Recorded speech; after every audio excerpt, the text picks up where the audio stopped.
ఆయన సర్వ శరీరులకు దేవుడు అని దేవుని వాక్యము సెలవిస్తా ఉంది.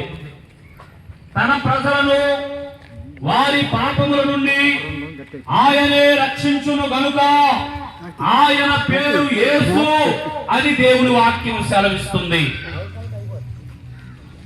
నేనే మార్గము, సత్యము, జీవము, నా ద్వారా తప్ప ఎవరు కూడా మోక్షానికి రారు అనే సంగతి కూడా ప్రభువైన యేసుక్రీస్తు వారు తెలియచేశారు.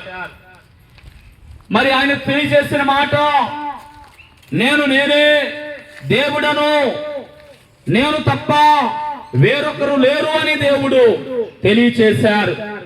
అంత మాత్రమే కాదు ప్రియులారా, మరణము ప్రాణము పెట్టుటకు నాకు అధికారము గలదు, అదే ప్రాణము నిలబెట్టుటకు అధికారము గలదని ఆయన తెలియచేశారు.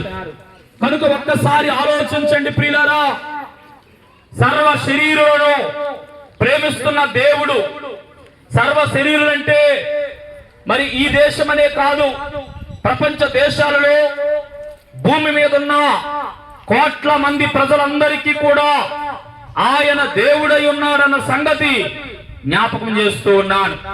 అంత మాత్రమే కాకుండా ఆ దేవాతి దేవుడు తెలియచేసిన మాట ఏంటంటయ్యా, ఆయనే తండ్రి, మనము పిల్లలము కనుకునే ఆ తండ్రి సాక్షాత్తు మానవ రూపాన్ని ధరించుకొని మానవ అవతారిగా భూమి మీదకి వచ్చి సర్వ మానవ పాపుల కొరకు పరమాత్ముని యొక్క రక్తాన్ని ఒలికించినట్లుగా మరి ప్రియులారా ప్రపంచమంతా కూడా ఇదే సాక్ష్యం.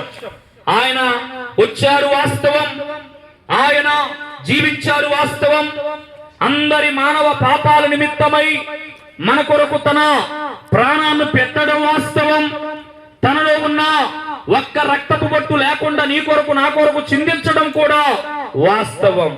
ఏమండి, ఇంత ప్రేమ ఎవరికి ఉంటుంది? మనం చేసిన తప్పిదాలు ఆయన చేతులకు మేకులు, మనం చేసిన తప్పిదాలు దోషాలు ఆయన తలపైన ముండ్ల కిరీటం, మనం చేసిన తప్పిదాలు ఆయన కాళ్లకు మేకు. పిల్లరా, ఒకటి తక్కువ 40 కొరడా దెబ్బలు, చెంప దెబ్బలు, ఏమండి తన్నులు, గుద్దులు, హింస, అలాగే ముఖం మీద ఉమ్ము వేయబడటం. ఎంత సహనమండి! ఆ కొడుతున్న వారిని, ఆ తిడుతున్న వారిని, అలాగే ఆ సిలువకు అప్పగిస్తున్న వారిని, ఇంత చిత్రహింసలు చేస్తున్న వారిని కూడా ఆ సిలువలో నుండి పలుకుతున్న మాట, తండ్రి వీరేమి చేయుచున్నారు, వీరెరుగను కనుక వీరిని క్షమించు. ఎక్కడుందండి ప్రేమ? కొడుతున్న వారిని క్షమించగలమా? ఏమండి, మేకులు దాలుస్తా ఉంటే వారిని క్షమిస్తా ఉన్నాడు. రాళ్ళ దెబ్బలు పడతా ఉంటే చాలా మంది ఏడుస్తా ఉన్నారు. ఆయన గాయాల్లోని రక్తం కారుతా ఉంటే చాలా మంది ఆడపిల్లలు, చాలా మంది ఏడుస్తున్నారు. ఆయన ఏ తప్పు చేశాడు?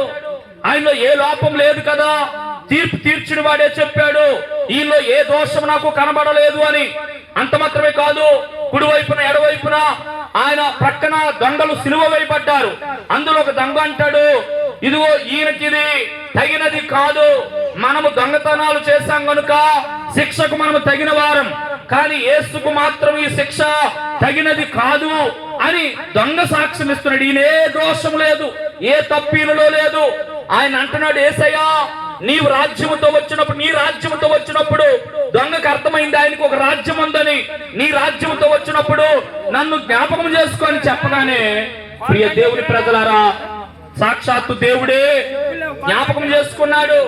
నేడు నీవు నాతో పరదేశంలో ఉంటావు, పరలోకంలో ఉంటావు, నాతోనే ఉంటావు అని ఒక్క క్షణంలో మారిన దొంగకే పరలోకాన్ని ఇచ్చాడండి దేవాతి దేవుడు. ఈ లోకము శాశ్వతం కాదు, జీవిస్తున్న మనుషులము కూడా ఏమండి ఇక్కడ మరి ఎంతకాలం బ్రతుకుతాం మనకే తెలియదు, కానీ వాస్తవం మనకు తెలుసు. పుట్టుక, జననము, జీవితం, ఈ రెండింటి మధ్య జీవితమే మనకిక్కడున్న జీవితం. కనుక మరణము తర్వాత దేవుని రాజ్యానికి వెళ్ళాలి అంటే ప్రియులారా ప్రభు చెప్పాడు, ఎంతగా ప్రేమించిన దేవుడు, ఎంతగా సత్యాన్ని చెప్పిన దేవుడు, నా యందు విశ్వాసం ఉంచండి, ఇదిగో మీరును మీ ఇంటి వారు రక్షణ పొందుతారు, ఇదిగో మీ పాపములన్నీ కూడా నా మీద వేసుకున్నాను, మీ భారములు మీ చింతలు ఇవన్నీ నా మీద వేసుకున్నాను గనుక మీరు నా మీద భారం ఉంచి నన్ను అంగీకరించి, యేసయ్యా నేను పాపిని, నా కొరకు సిలువలో మరణించిన దేవుడవు, రక్తమును కార్చిన దేవుడవు, పాపములు క్షమించగలిగిన దేవుడవు, ఇదిగో మరణము తర్వాత నాకు నిత్య జీవాన్ని ఇవ్వగలిగిన దేవుడవు. చివరికి ఒక మాట చెప్పి నేను ముగిస్తాను. ప్రియులారా, ఈ లోకంలో ఎంతో మంది గొప్పవారు మహామహులు ఈ భూమి మీద పుట్టారు, జీవించారు, మరణంతో వెళ్ళిపోయారు. కానీ మహోన్నతుడు, మహాగణుడు ప్రభువైన యేసుక్రీస్తు వారు ఈ లోకంలో జన్మించడమే కాదు, జీవించడమే కాదు, మరణించడమే కాదు, సమాధి చేయబడటమే కాదు, ప్రియులారా ఆ సమాధిలో నుండి తిరిగి లేచిన గొప్ప దేవుడండి. సమాధిని ఓడించిన గొప్ప దేవుడు, మరణాన్ని జయించిన గొప్ప దేవుడు, ఏమండి మరణము నుండి తిరిగి లేచిన గొప్ప దేవుడు. 40 రోజులు భూమి మీద బ్రతికాడు. అందరికి ఏమండి పలుమార్లు కనిపించి ఇది అందరూ చూస్తుండగా పరలోకానికి వెళ్ళాడు. మరొక మాట చెప్పమంటారా? వెళ్ళిన ఆయన రావడం ఎంత వాస్తవమో మరలా రెండవసారి కూడా ఆయన రాబోతున్నాడు. ఎందుకో తెలుసా? ఎవరైతే ఆయన నమ్మారో, ఎవరైతే ఆయన విశ్వాసం ఉంచారో, ఎవరైతే వారి పాపములు ఒప్పుకున్నారో, ఎవరైతే మంచిగా చక్కగా దేవుళ్ళు బ్రతికారో వారి సమాధి నుండి తిరిగి లేపి పరిశుద్ధులను పరలోకానికి తీసుకొని వెళ్ళడానికి రెండవసారి ఆయన భూమి మీదకి రాబోతున్నాడు. ఈ లోపలే ప్రాణం ఉండే లోపే ప్రభువుని అంగీకరించగలిగితే శాంతి పొందుతావు, సమాధానం పొందుతావు. ఈ లోకంలో కష్టాలు, నష్టాలు, శోధనలు, ఇబ్బందులు ఇవన్నీ సహజం. ఎందుకంటే మానవుల్లో పాపం ఉంది కనుక కష్టాలు, బాధలు, రోగాలు ఇవన్నీ సహజమండి, జరుగుతాయి. కానీ ఆ దేవుణ్ణి ఆరాధించడం వలన సమస్యల నుండి విడుదల పొందడానికి, కష్టాల నుండి విడుదల పొందడానికి, చనిపోయిన తర్వాత పరలోక రాజ్యానికి వెళ్ళడానికి ఆ దేవాతి దేవుడు అవకాశం ఇస్తాడని ప్రభు పేరిట మనవి చేస్తూ ఈ మాటలు విన్న మీ కొరకు చిన్న ప్రార్థన.